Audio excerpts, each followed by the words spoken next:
بعد فاعوذ باللہ من الشیطان الرجیم بسم اللہ الرحمن الرحیم۔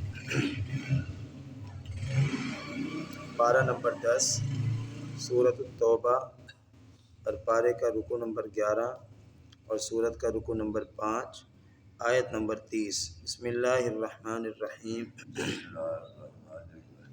وقالت الیہود عزیر ابن اللہ وقالت النصارى المسیح ابن اللہ ذلك قولهم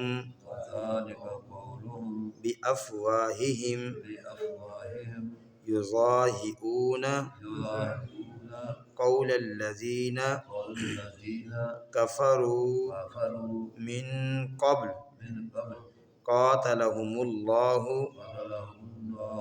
انا یؤفکون۔ صدق اللہ العظیم۔ اللہ تعالیٰ ارشاد فرماتے ہیں وقالت الیہود، اور کہتے ہیں یہودی، عزیر اللہ، کہ عزیر علیہ السلام اللہ کے بیٹے ہیں۔ وقالت النصارى، اور کہتے ہیں عیسائی، المسیح ابن اللہ، کہ عیسیٰ علیہ السلام اللہ کے بیٹے ہیں۔ اللہ فرماتے ہیں ذالک قولہم بافواہہم، یہ ان کی منہ کی باتیں ہیں۔ یضاہئون، مشابہت اختیار کرتے ہیں، قول الذین، ان لوگوں کی باتوں سے، کفروا، جنہوں نے کفر کیا، من قبل، پہلے، قاتلہم اللہ، اللہ انہیں تباہ کرے، ہلاک کرے، انا یؤفکون، کدھر پھرے جا رہے ہیں یہ لوگ۔ اس آیت مبارکہ میں اللہ رب العالمین نے یہودیوں کے ایک باطل عقیدے کو، عیسائیوں کے ایک باطل عقیدے اور نظریے کو بیان فرمایا اور اس کی تردید فرمائی۔ یہودیوں میں ایک بہت بڑے اللہ والے بزرگ گزرے، ان کا نام ہے حضرت عزیر، اور تورات میں ان کا نام عزرا موجود ہے۔ عزرا بہت نیک آدمی تھے۔ ان کے بارے میں آتا ہے کہ یہ ایک دفعہ سفر کر رہے تھے، اللہ رب العالمین نے ایک بستی پر عذاب نازل فرمایا، تو وہ بستی ساری کی ساری ہلاک ہوئی پڑی تھی۔ اس بستی کے لوگ سارے کے سارے مرے ہوئے تھے، ہلاک ہوئے پڑے تھے۔ انہوں نے جب ان کو دیکھا تو اللہ رب العالمین سے دعا کی کہ یا اللہ، آپ ان کو دوبارہ کیسے زندہ کریں گے، دوبارہ ان کو کیسے اٹھائیں گے۔ اللہ رب العالمین نے حضرت عزیر علیہ السلام پر، بعض روایات میں آتا ہے بے ہوشی طاری کر دی، بعض روایات میں آتا ہے کہ موت طاری کر دی، اور 100 سال تک یا وہ بے ہوش رہے یا وہ یعنی مرنے کے بعد فوت ہو گئے، مر گئے۔ 100 سال تک مرے رہے یا بے ہوشی کی حالت میں رہے۔ 100 سال کے بعد اللہ پاک نے ان کو دوبارہ زندہ کیا، ان کو بیدار کیا، اٹھایا۔ فوت ہو گئے تھے تو زندہ کیا، اگر بے ہوش ہو گئے تھے تو ہوش میں لے آئے۔ اللہ پاک نے ان سے پوچھا کہ آپ کتنا وقت جو ہے نا سوئے رہے ہیں؟ انہوں نے کہا کہ اللہ یہی کوئی دن یا دن کا کچھ حصہ۔ اللہ پاک نے ان کو بتلایا کہ تم 100 سال تک سوئے رہے ہو یا 100 سال تک تم بے ہوش رہے ہو۔ اللہ رب العالمین نے پھر ان کو کہا کہ جس طرح 100 سال تمہارے پڑے رہنے کے بعد تمہیں دوبارہ میں اٹھانے پر، زندہ کرنے پر، تمہیں ہوش میں لانے پر قادر ہوں، اسی طرح ایک آدمی اگر مر جائے تو مرنے کے بعد اس کو دوبارہ زندہ کرنے پر میں قادر ہوں۔ یہ وہ بزرگ ہیں، اللہ کے نیک آدمی تھے، بزرگ تھے۔ تو ان کی اس بزرگی کی بنیاد پر یہودیوں نے بجائے کہ ان کو بزرگ مانتے، ان کی عقیدت اور احترام کرتے، عزت کرتے، کرنی چاہیے، اولیاء کرام کی عزت کرنی چاہیے، احترام کرنا چاہیے، بجائے یہ کہ صرف احترام کی حد تک رکھتے، انہوں نے حضرت عزیر علیہ السلام کو نعوذ باللہ اللہ کا بیٹا بنا دیا کہ یہ تو ان کے اندر تو کوئی عجیب خوبیاں ہیں۔ اس عجیب خوبیوں کی بنیاد پر، یا یوں کہہ لیں کہ کچھ انفرادیت تھی کہ ایک آدمی اتنا وقت سوتا نہیں ہے یا اتنا وقت بے ہوش رہے تو وہ بچتا نہیں ہے، یہ ایک آدمی مرنے کے بعد دوبارہ زندہ نہیں ہوتا، یہ تو اللہ پاک کی ایک قدرت کی نشانی ہے۔ اللہ تعالیٰ جس کے لیے کر دیں وہ تو قادر ہیں اس بات پر۔ تو اس بنیاد پر عزیر علیہ السلام کو یہودیوں نے ابن اللہ کہا۔ اللہ نے فرمایا نا عزیر ابن اللہ، اللہ پاک کا بیٹا بنا دیا۔ اور آپ اس بات کو سمجھتے ہیں کہ بیٹا جو ہوتا ہے نا وہ باپ کا جز ہوتا ہے، بیٹا باپ کا جز ہوتا ہے، اور اصول یہ ہے کہ ایک جز دوسرے جز کا محتاج ہوتا ہے۔ باپ ایک وقت ہے کہ بیٹا باپ کا محتاج ہے، کھانے میں، پینے میں، زندگی گزارنے میں بیٹا باپ کا محتاج ہے۔ پھر ایک وقت آتا ہے کہ باپ بیٹے کا محتاج ہو جاتا ہے۔ یہ احتیاجی اللہ پاک نے رکھی ہے ایک دوسرے کے ساتھ۔ جو بھی جس کا جز ہے نا، آپ جانوروں میں دیکھ لیں، آپ انسانوں میں دیکھ لیں، ایک جز دوسرے جز کا محتاج ہوتا ہے۔ تو اب اگر ہم اس بات کو مان لیں، نعوذ باللہ، یہودیوں کے اس عقیدے کو تسلیم کر لیں کہ عزیر علیہ السلام اللہ کے بیٹے ہیں، اس کے لیے ہمیں 3 باتیں ماننی پڑیں گی، اور تینوں باتیں اللہ کی شان کے خلاف ہیں۔ پہلی بات تو یہ ماننی پڑے گی کہ بغیر شادی کے عام طور پر اولاد نہیں ہوتی، تو ہمیں نعوذ باللہ اللہ پاک کے لیے بیوی ماننی پڑے گی۔ بیٹا ماننے کا تو مفہوم یہی ہے نا، بیوی ماننی پڑے گی۔ اور اللہ پاک نے قرآن پاک میں فرمایا کہ وَلَمْ يَكُنْ لَهُ كُفُوًا أَحَدٌ، اللہ کا ہمسر کوئی نہیں ہے۔ بیوی شوہر کے برابر ہوتی ہے اولاد کے حوالے سے، اللہ کا ہمسر کوئی نہیں۔ اگر ہم عزیر علیہ السلام کو اللہ کا بیٹا مانیں، اس کا مطلب یہ ہوا کہ نعوذ باللہ ہمیں اللہ کی بیوی ماننی پڑے گی۔ ایک بات یہ۔ دوسری بات یہ ہے کہ نعوذ باللہ عزیر علیہ السلام کو اللہ کا جز ماننا پڑے گا۔ بھئی بیٹا باپ کا جز ہوتا ہے نا، بیٹا باپ کا جز ہوتا ہے، بیٹا باپ کے وجود کا حصہ ہوتا ہے۔ ہم عام طور پر جب وراثت کے مسائل بیان کرتے ہیں نا، تو ہم بیٹے کو کہتے ہیں جز اب، باپ کا جز، سمجھ آ گئی ہے، جز اب۔ تو یہ بیٹا جو ہوتا ہے، اولاد جو ہوتی ہے، یہ باپ کا جز ہوتی ہے۔ اس کا مطلب نعوذ باللہ یہ ہوا کہ عزیر علیہ السلام اللہ کا جز ہے۔ دوسری بات یہ ماننی پڑے گی۔ اور تیسری بات میں نے ابھی عرض کیا کہ جز کا محتاج ہوتا ہے، تو خدا نہ خواستہ اگر ہم عزیر علیہ السلام کو اللہ کا بیٹا مان لیں، جیسا کہ یہودی کہتے ہیں، قرآن کہہ رہا ہے کہ وہ کہتے ہیں، اور ان کا واقعتاً عقیدہ ہے، اس کا یہ مطلب ہوا کہ نعوذ باللہ عزیر علیہ السلام اللہ کے محتاج ہیں، اس میں تو کوئی شک نہیں ہے، لیکن اللہ بھی نعوذ باللہ عزیر علیہ السلام کے محتاج ہو جائیں گے۔ یہ کتنا غلط قسم کا عقیدہ ہے، جبکہ اللہ پاک نے قرآن پاک میں فرمایا کہ اللہ الصمد، اللہ بے نیاز ہے۔ تو ولایت اپنی جگہ، بزرگی اپنی جگہ، وہ قابل احترام ہے اپنی جگہ، لیکن قابل احترام ہونے کا ہرگز مطلب یہ نہیں ہے کہ ہم ان کو نعوذ باللہ اللہ کی مخلوق میں سے نکال کر ان کو اللہ کا جز بنا دیں، یہ ہرگز مقصد نہیں ہے۔ اب اس میں دیکھیں نا، جب ہم عزیر علیہ السلام کو اللہ کا جز بنائیں گے، اللہ کا بیٹا بنائیں گے، تو عزیر علیہ السلام کی بھی توہین ہو رہی ہے کہ ہم نے ان کے مقام سے ان کو نکالا، اور اللہ تعالیٰ کی بھی گستاخی ہو رہی ہے کہ اللہ تعالیٰ کے مقام میں ہم نے کسی اور کو داخل کر دیا۔ سمجھ آ رہی ہے؟ تو یہ 3 قسم کی خرابیاں اس موقع پر لازم آ رہی ہیں، اور ان تینوں خرابیوں میں سے ہر خرابی ایسی ہے جس کی بنیاد پہ انسان کافر ہو جاتا ہے۔ نعوذ باللہ کسی انسان کو اللہ کا بیٹا بنا دینا، انسان کافر ہو جائے گا۔ قرآن میں اللہ فرماتے ہیں کہ لم یلد ولم یولد، نہ وہ کسی سے پیدا ہوا اور نہ اس سے کوئی پیدا ہوا، ٹھیک ہے؟ نہ وہ کسی سے پیدا ہو سکتا ہے، نہ اس سے کوئی پیدا ہو سکتا ہے۔ یاد رکھیے کہ دنیا کی تمام مخلوقات فانی ہیں۔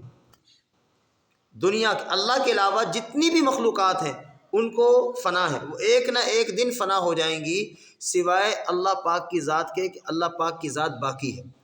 اب اگر ہم عزیر علیہ السلام کو اللہ کا بیٹا کہیں، تو کیا عزیر علیہ السلام اللہ کی مخلوق نہیں؟ ہاں جی، اللہ کی مخلوق ہے۔ تو اس کا مطلب یہ ہے کہ جب عزیر علیہ السلام کو فنا ہے، تو عزیر علیہ السلام اللہ کا جز ہیں، تو پھر تو خدا نہ خواستہ ہمیں یہ ماننا پڑے گا کہ پھر اللہ پاک کو بھی نعوذ باللہ فنا ہے۔ یہ ساری خرابیاں، یہ ساری کمزوریاں، یہ سارے کفر کیوں لازم آ رہے ہیں کہ یہودیوں نے عزیر علیہ السلام کو اللہ کا بیٹا بنایا۔ اسی طریقے سے عیسائیوں نے کہا کہ المسیح ابن اللہ، عیسیٰ علیہ السلام جی اللہ کے بیٹے ہیں۔ کیوں؟ وجہ کیا ہے کہ اللہ رب العالمین نے عیسیٰ علیہ السلام کو بغیر باپ کے پیدا کیا۔ اللہ قادر ہے، بھائی اللہ پاک نے عیسیٰ علیہ السلام کو بغیر باپ کے پیدا کیا، ماں تو ہے نا؟ کیا خیال ہے؟ ماں تو ہے۔ آدم علیہ السلام بغیر باپ اور بغیر ماں کے پیدا ہوئے، سمجھ آ گئی ہے؟ اگر خدا نہ خواستہ عیسیٰ علیہ السلام اس بنیاد پر کہ وہ بغیر باپ کے پیدا ہوئے ہیں تو ان کو اللہ کا بیٹا کہہ دیا، تو آدم علیہ السلام تو بغیر باپ اور بغیر ماں کے پیدا ہوئے، تو ان کو کیا کہیں گے؟ اور حضرت حوا علیہ السلام، وہ حضرت آدم علیہ السلام کی پسلی سے پیدا ہوئی، لیکن وہاں بھی پیدا ہونے کا جو ایک عام طریقہ اللہ پاک کا کہ ایک شادی کے بعد میاں بیوی کا ایک نظام ہوتا ہے، پھر اولاد ہوتی ہے، یہ چیز تو وہاں بھی نہیں ہے۔ تو حضرت حوا علیہ السلام کو کیا کہیں گے؟ حضرت صالح علیہ السلام کے زمانے میں ایک اونٹنی اللہ پاک نے پہاڑ سے پیدا کی، ٹھیک ہے، پھر اس اونٹنی کو کیا کہیں گے؟ یہ اللہ تعالیٰ کی قدرت کی نشانیاں ہیں۔ اللہ تعالیٰ جس طرح چاہے پیدا کر دیں، جس طرح چاہے۔ دیکھو بس اوقات شادی ہوتی ہے، میاں بیوی ہوتے ہیں، سارے اسباب اختیار کیے جاتے ہیں، اولاد نہیں ہوتی۔ اللہ تعالیٰ چاہتے نہیں دیتے، ٹھیک ہے، اسباب سارے اختیار کیے گئے ہیں لیکن اولاد نہیں ہو رہی، اور دوسری طرف اسباب مکمل نہیں، اللہ پاک نے دے دیے، اولاد دے دی، عیسیٰ علیہ السلام کو پیدا کر دیا۔ تو اللہ رب العالمین ہر چیز پر قادر ہے۔ یہ اللہ تعالیٰ کی قدرت کی نشانی ضرور ہے، لیکن اس کی بنیاد پر ہم عیسیٰ علیہ السلام کو اللہ کا بیٹا مان لیں کیسے؟ اچھا ایک عجیب بات ہے، آپ حیران ہو جائیں گے۔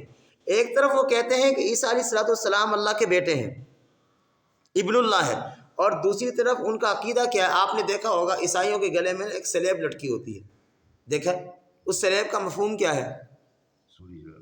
ان کا عقیدہ کیا ہے؟ وہ کہتے ہیں کہ عیسیٰ علیہ السلام کو اس زمانے کے ظالم بادشاہ نے سولی پہ چڑھا دیا، ان کو شہید کر دیا۔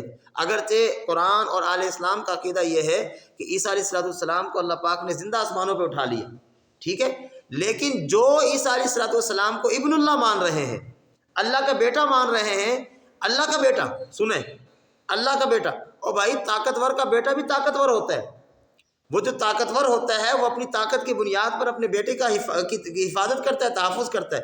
اگر عیسیٰ علیہ السلام نعوذ باللہ اس عقیدے کو مان لیا جائے، نقل کفر نباشت، اس عقیدے کو مان لیا جائے کہ عیسیٰ علیہ السلام اللہ کے بیٹے ہیں، تو عجیب بات ہے کہ یہ تو اللہ کے بیٹے تھے، پھر پھانسی پہ کیسے چڑھ گئے؟ سمجھ رہے ہیں نا اس بات کو؟ یہ دونوں متضاد عقیدے نہیں۔ ایک طرف عیسیٰ علیہ السلام کی عبادت کرتے ہیں، آپ نے دیکھا ہوگا ان کے گرجا گھروں میں جائیں دیکھیں کہ وہ عبادت کرتے ہیں، وہ اللہ کو بھی معبود مانتے ہیں، عیسیٰ علیہ السلام کو بھی معبود مانتے ہیں، اور حضرت مریم علیہ السلام کو بھی معبود مانتے ہیں، ان تینوں کی عبادت کرتے ہیں۔ ایک طرف ان کی عبادت کرتے ہیں اور دوسری طرف بات یہ ہے کہ جن کی عبادت کر رہے ہیں وہ اتنا کمزور ہے کہ اپنی حفاظت نہیں کر سکتا، ان کے عقیدے کے مطابق کہ وہ اتنا کمزور ہے کہ اپنی حفاظت نہیں کر سکتا۔ تو جو اپنی حفاظت نہ کر سکتا ہو تو وہ عبادت کرنے والوں کی کیا حفاظت کرے گا؟ وہ عبادت کرنے والوں کو کیا دے گا؟ اس لیے اللہ تعالیٰ فرماتے ہیں ذالک قولہم بافواہہم، یہ نا ان کی منہ کی باتیں ہیں، یعنی اس بات کی حقیقت کوئی نہیں ہے، اس بات کی بنیاد کوئی نہیں ہے، بس منہ میں جو آیا نکال دیا۔ اللہ پاک نے ان کی اس بات کو بالکل رد کیا اور فرمایا یضاہئون قول الذین کفروا من قبل، یہ تو مشابہت اختیار کرتے ہیں ان لوگوں کی جنہوں نے کفر اختیار کیا اس سے پہلے۔ ہاں جی، بے شمار پیچھے لوگ گزرے، انہوں نے بھی اسی طرح کی باتیں کی۔ حضرات اصحاب کہف کے بارے میں کیا کہا گیا؟ ایک بات میں عرض کروں، یہ بت پرستی شروع کہاں سے ہوئی ہے؟ بت پرستی کہاں سے شروع ہوئی؟ اصحاب کہف آپ سب جانتے ہیں، اصحاب کہف کا کے جو نام ہے نا، یملیخا، مکسل، مینا، کشفوتت، طور، طب یونس، ازرافت یونس، کشافت یونس، یوانس بوس، وکلبہم قطمیر، اور ان کا کتا۔ یہ 7 لوگ تھے نا اصحاب کہف، اللہ پاک نے ان کا تذکرہ کیا ہے 15ویں پارے میں۔ تو واقعہ مختصر عرض کرتا ہوں، تو جب یہ نا دوبارہ بیدار ہوئے، اللہ پاک نے ان کو سلا دیا تھا، بڑے عرصے سوئے رہے، یہ جب دوبارہ بیدار ہوئے، ظالم بادشاہ تھا اس وقت جب یہ غار میں گئے تھے، بعد میں جب نظام بدل گیا تو بعد میں لوگوں نے ان کی احتراماً ان کی وہ تصویریں بنا کر نا، عکس بنا کر اپنے گھروں میں لٹکا دیا۔ یار یہ لوگ بڑے نیک تھے، احتراماً لٹکا دیا، کوئی اور مقصد نہیں تھا، کوئی ان کی عبادت کرنا یا ان کا پوجنا مقصد نہیں تھا، ویسے ہی لٹکا دیا۔ بھائی نیک لوگ تھے، ہم بھی لٹکاتے ہیں نا، پیروں کے، ولیوں کے، بزرگوں کی تصویریں لٹکا دیتے ہیں گھروں میں، اور ہم ذہن کیا ہوتا ہے بڑے نیک لوگ ہیں، صرف اسی وجہ سے لگاتے ہیں۔ تو بعد والوں نے جب 2-3 نسل تبدیل ہوئی، انہوں نے سوچا کہ یہ لوگ کتنے عظیم تھے کہ ہمارے بڑوں نے ان کی تصویریں اپنے گھر میں لگائی ہیں، کوئی تو وجہ تھی، لہذا انہوں نے ان کی شبیہ بنا کر، ان کی مورتیاں بنا کر ان کی عبادت کرنا شروع کر۔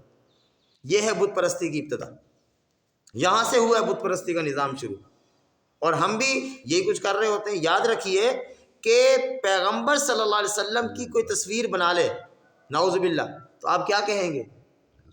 گستاخی ہے۔ کیوں؟ پیغمبر سے بڑھ کر کوئی عظیم ہے؟